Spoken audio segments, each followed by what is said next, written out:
मरने के बाद स्वर्ग के द्वार पर 4 व्यक्ति खड़े थे। इन 4 व्यक्तियों में पहला राजा था, दूसरा एक बिजनेसमैन था, तीसरा पंडित था और चौथा एक आम आदमी मजदूर था। किसी को भी यह पता नहीं था कि कौन स्वर्ग के अंदर प्रवेश कर पाएगा और कौन वहीं से वापस लौटा दिया जाएगा। सब स्वर्ग का दरवाजा खोलने की राह देख रहे थे और आपस में बातें कर रहे थे। जैसे कि राजा को मरने से पहले से ही आदत थी, उसने अपनी बात सबसे पहले बताई। राजा ने कहा, मैं बहुत प्रख्यात राजा हूँ, मैंने धरती पर अपना बहुत नाम कमाया है, इसलिए पूरी संभावना है कि मैं ही स्वर्ग में जाऊंगा। फिर व्यापारी ने अपनी बात सामने रखी, वह बोला, मैंने धरती पर खूब धन कमाया और उस धन से मैंने सैकड़ों लोगों की मदद की, इसलिए मैं ही स्वर्ग का हकदार हूँ। अब बारी थी पंडित की, तो पंडित ने मुंह खोला और सबको यह कहा, चाहे तुम जो सोच लो, लेकिन यह बात तो तय है कि स्वर्ग के दरवाजे खुलेंगे तो मेरे लिए ही। सब जानते हैं कि पंडित दिन रात भगवान को याद करते हैं, इसलिए स्वाभाविक है कि स्वर्ग में पंडित का स्वागत किया जाए। जब सब ने अपना अपना पक्ष रख दिया, तब सबकी नजर उस मजदूर पर थी जो चुपचाप अपनी नजरें नीचे झुकाए बिना कुछ बोले वहीं पर खड़ा रहा। स्वर्ग का दरवाजा खुला और वहां पर एक देवदूत आकर खड़ा हो गया। देवदूत के हाथों में एक पुस्तक थी जिसमें इन सभी के कर्मों के बारे में लिखा हुआ था।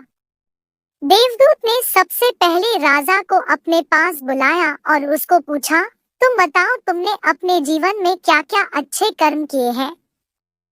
मैं उन्हें इस पुस्तक में देखकर फैसला करूंगा कि तुम्हें अंदर आने देना है या नहीं। राजा ने कहा, मेरा राज्य जितना बड़ा था उतना ही समृद्ध था और मेरी राज्य के सभी लोग खुशहाल थे।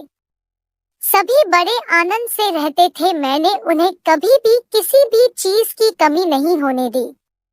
यही मेरे अच्छे कर्म हैं। देवदूत ने अपने पुस्तक में देखा और देखने के बाद राजा से कहा, तुम सच बोलते हो, तुमने अपने राज्य की प्रजा को बहुत सुखी रखा था, लेकिन तुमने अपने राज्य की सीमा बढ़ाने के लिए जितने युद्ध किए थे, उन युद्ध की वजह से हजारों सैनिकों ने अपनी जान गंवा दी थी।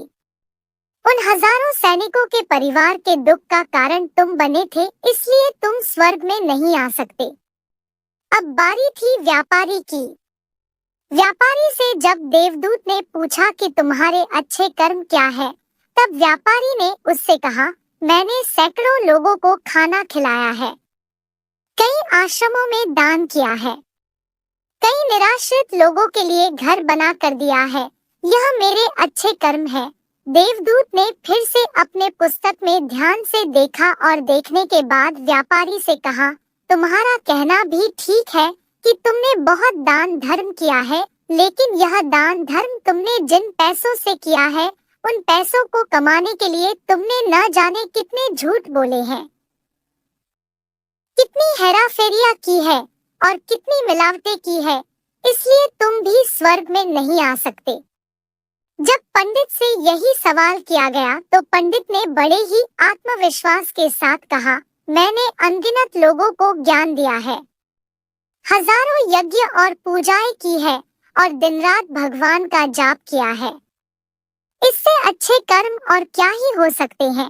देवदूत ने अपनी पुस्तक के अंदर झांक कर देखा और पंडित से कहा, आपने जितने भी लोगों को जो भी ज्ञान दिया है, उन बातों पर खुद कभी अमल नहीं किया।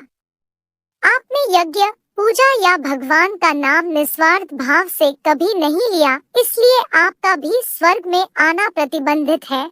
मजदूर यह सब देखकर हैरान था। वह अब तक जिन्हें महान समझता आ रहा था, उनकी व्याख्या स्वर्ग के दरवाजे पर आकर बदल गई थी। धरती पर जिन कामों को अच्छा समझा जाता है, उनका यहाँ पर कोई मूल्य नहीं था।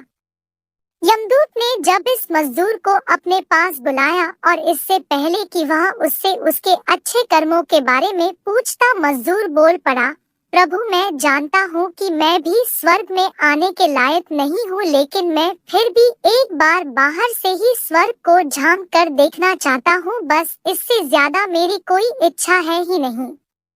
क्योंकि ऐसी इच्छा पालने के लिए मैंने जीवन में कुछ भी नहीं किया है। मैं पूरा दिन मेहनत करता और जो भी पैसे कमाता उन्हें अपने परिवार के पालन पोषण में खर्च कर देता, इसलिए दान धर्म के लिए कुछ बचता ही नहीं। लोगों की भला मैं क्या सेवा करता, क्योंकि काम के बाद जो थोड़ा सा समय मिलता उसको अपने ही बूढ़े माँ बाप की सेवा में बिता देता। और यह सब करने के बाद मैं कभी कभी मंदिर भी चला जाता और भगवान से जैसा भी मुझे दिया है उस जीवन के लिए धन्यवाद कहता। देवदूत ने अपनी पुस्तक में बड़े ध्यान से देखा और थोड़ी देर देखते ही रहा। फिर उसने मजदूर से पूछा कि तुम याद करके बताओ, तुमने कभी तो कोई अच्छा काम किया होगा। मजदूर ने थोड़ी देर सोचने के बाद बोला, हाँ मुझे थोड़ा थोड़ा याद है। एक बार मैं बहुत भूखा था और मैं खाना ही खाने बैठा था कि एक बहुत ही कमजोर कुत्ता जो ठीक से चल भी नहीं पा रहा था वह मेरे पास आ गया और मेरे खाने को देखने लगा। तब मैंने अपनी रोटी उसे खिला दी थी और उस दिन मैं खुद भूखा सोया था। मजदूर की बात सुनने के बाद देवदूत मुस्कुराया और मजदूर को बड़े सम्मान से स्वर्ग के अंदर लेकर गया। दोस्तों, अच्छे कर्म लोभ मोह माया इन सब भाव में आकर नहीं किए जाते और ना ही उन्हें अच्छे कर्मों की श्रेणी में गिना जाता है।